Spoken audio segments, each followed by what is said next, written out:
దేవుని పని చేస్తున్నాడు అని మనం ఒకరిని కనుక మనం భావించి నిజంగా కనుక మనం మనస్ఫూర్తిగా కనుక వాళ్ళకి గిన్నెడు చన్నీళ్ళు ఇచ్చామనుకోండి, తప్పకుండా దేవుడు మనకి మంచి ప్రతిఫలాన్ని ఇస్తా అంటున్నారండి, మంచి ఫలాన్ని అనుగ్రహిస్తా అంటున్నారండి. దేవుని విషయాలు మనం చిన్న పని చేసినా కానీ అది చరిత్రలో నిలిచిపోయేంత గొప్పగా దేవుడు దానిని ఎంచి మనకి గొప్ప ఫలాన్ని అనుగ్రహిస్తారండి.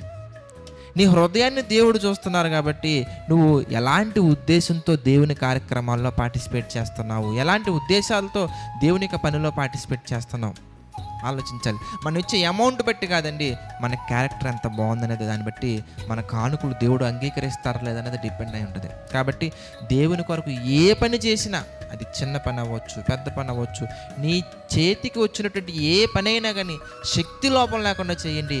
పూర్ణ హృదయంతో, పూర్ణ మనస్సుతో, పూర్ణ బలముతో, పూర్ణ ఆత్మతో, పూర్ణ అంగీకారంతో చేయండి. దేవుడు తప్పకుండా పరిపూర్ణుడు గనక ఆయన పరిపూర్ణమైనటువంటి ఈవులను మనకు అనుగ్రహించి ఆయన నిత్య జీవానికి మనల్ని తీసుకెళ్తారు.